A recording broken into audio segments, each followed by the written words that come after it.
Global టీమ్స్లో పనిచేస్తున్నారా అంటే వేర్వేరు దేశాలు భిన్నమైన సంస్కృతులకు చెందిన వాళ్లతో కలిసి పనిచేయడమన్నమాట. కొన్నిసార్లు ఈ కోఆర్డినేషన్ కొంచెం కష్టంగా అనిపిస్తుంది కదా. సరే, ఈ అడ్డంకులను దాటి ఒక సక్సెస్ఫుల్ గ్లోబల్ టీమ్ను ఎలా నిర్మించుకోవాలో ఇప్పుడు వివరంగా చూద్దాం. అసలు సమస్య ఎక్కడ మొదలవుతుంది? ఈ గ్లోబల్ కొలాబరేషన్ ఎందుకంత కష్టంగా అనిపిస్తుంది? ఈ ప్రశ్నకు మనం సమాధానం వెతికితేనే గాని దీనికి సరైన పరిష్కారం దొరకదు. ఒక సింపుల్ గ్లోబల్ మీటింగ్, అబ్బా, time Jones, language barriers, cultural తేడాలు అన్నీ కలిసి ఒక పెద్ద చిక్కుముడిలా ఎప్పుడైనా అనిపించిందా? అయితే ఈ పజిల్ను ఎలా సాల్వ్ చేయాలో చూద్దాం రండి. అయితే ఈ కన్ఫ్యూజన్ అంతటికీ ఒక సొల్యూషన్ ఉంది. అదే ఈ universal meeting playbook. Smooth collaboration కోసం ఇది మనకు కొన్ని చాలా ముఖ్యమైన రూల్స్ నేర్పిస్తుంది. సక్సెస్ఫుల్ గ్లోబల్ మీటింగ్కి ఒక 3 గోల్డెన్ రూల్స్ ఉన్నాయన్నమాట. మొదటిది, చాలా క్లియర్గా ఒక ఎజెండా పెట్టుకోవడం. రెండోది, అందరికీ అర్థమయ్యే ఒక కామన్ లాంగ్వేజ్ అంటే ఇంగ్లీష్ వాడటం. ఇక మూడోది, మీటింగ్ని షార్ట్ అండ్ క్రిస్ప్గా ఉంచి టైం వేస్ట్ చేయకుండా చూసుకోవడం. మీటింగ్ సక్సెస్ అవ్వాలంటే లాజిస్టిక్స్ చాలా చాలా ఇంపార్టెంట్. టైమ్ జోన్ తేడాలను గౌరవించడం, అలాగే అనుకోకుండా వచ్చే టెక్నికల్ గ్లిచెస్ కోసమో లేదా Q&A కోసమో కాస్త బఫర్ టైం కేటాయించుకోవడం లాంటి చిన్న విషయాలు మన మీటింగ్ను ఫెయిల్ అవ్వకుండా కాపాడతాయి. సరే, మీటింగ్ టైమింగ్స్, ఎజెండాలు ఇవన్నీ సెట్ చేసుకుంటే సరిపోతుందా?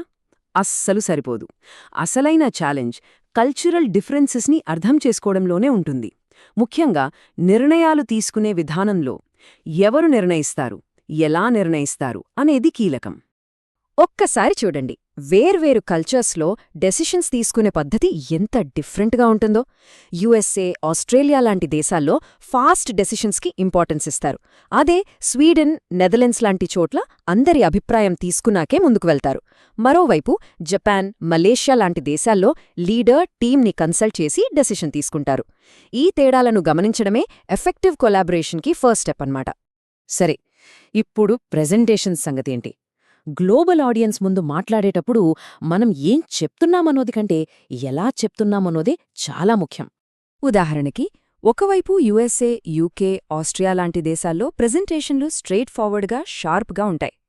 కానీ మరోవైపు ఫ్రాన్స్లో చూస్తే వాళ్లు ఒక టాపిక్ని ఫిలాసఫికల్గా, ఇంటెలెక్చువల్గా ఎనలైజ్ చేయడానికే ఎక్కువ ప్రిఫరెన్స్ ఇస్తారు.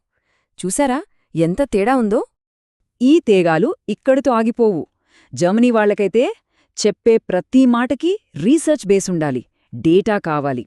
అదే జపాన్లో అయితే కంపెనీ హిస్టరీకి, దాని రెప్యుటేషన్కి ఎక్కువ విలువిస్తారు. సో ఫైనల్గా మనం నేర్చుకోవాల్సిందేంటంటే ఆడియన్స్ని బట్టి మన స్టైల్ని మార్చుకోవాలి. ఈ కొటేషన్ వింటే పరిస్థితి ఎంత సీరియస్గా ఉంటుందో అర్థమవుతుంది. కస్టమర్ సాంస్కృతిక అంచనాలకు తగ్గట్టు మన ప్రెజెంటేషన్ను మార్చుకోకపోతే అది పెద్ద డిజాస్టర్కి దారితీయొచ్చు. ఇది నిజంగా చాలా పవర్ఫుల్ వార్నింగ్ కదా. సరే, ఇప్పుడు టీమ్ డైనమిక్స్ విషయానికి వద్దాం. హైరార్కీ, ట్రస్ట్, ఇంకా టైం, ఈ 3 అంశాలు గ్లోబల్ టీమ్స్ని ఎలా ఎఫెక్ట్ చేస్తాయో ఇప్పుడు చూద్దాం. కొన్ని కల్చర్స్లో అంటే UK, USA లాంటి చోట్ల సీనియర్స్తో డిసగ్రీ చేయడం చాలా కామన్. కానీ ఇండియా, మలేషియా లాంటి హైరార్కీ ఉన్న కల్చర్స్లో జూనియర్స్ తమ అభిప్రాయాల్ని సీనియర్స్ ముందు ఫ్రీగా చెప్పడానికి చాలా ఆలోచిస్తారు. ఈ చిన్న తేడానే పెద్ద కమ్యూనికేషన్ గ్యాప్కి కారణమవుతుంది. వర్క్ లైఫ్ బ్యాలెన్స్ మీద కూడా కల్చరల్ ఒపీనియన్స్ చాలా డిఫరెంట్గా ఉంటాయి. ఒకవైపు UK, USA, Australia, northern Europe లాంటి దేశాల్లో పర్సనల్ లైఫ్, ప్రొఫెషనల్ లైఫ్ వేర్వేరుగా చూస్తారు. కానీ మరోవైపు ఇండియా, అరబ్ దేశాలు, లాటిన్ అమెరికా లాంటి చోట్ల ఆఫీస్ అవర్స్ అయిపోయాక కూడా పనిచేయడం చాలా నార్మల్. సరే, ఇదంతా విన్నాక మనం ఫైనల్గా గుర్తుపెట్టుకోవాల్సిన విషయమేంటి? గ్లోబల్ సక్సెస్కి అసలైన కీ ఏంటి? గ్లోబల్ కొలాబరేషన్లో కల్చరల్ అవేర్నెస్ అనేది జస్ట్ ఒక స్కిల్ మాత్రమే కాదు, అదే సక్సెస్కి ఫౌండేషన్. ఇతరుల పని విధానాలను గౌరవించడం, అర్థం చేసుకోవడమే మనల్ని సక్సెస్ వైపు నడిపిస్తుంది.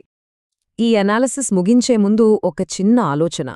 మన వర్క్ ప్లేసెస్ అన్నీ ఆటోమేటెడ్ అవుతున్న ఈ రోజుల్లో కల్చరల్ అండర్స్టాండింగ్ లాంటి ఈ యునీక్ హ్యూమన్ స్కిల్స్ మన వాల్యూని ఫ్యూచర్లో ఎలా డిఫైన్ చేస్తాయి?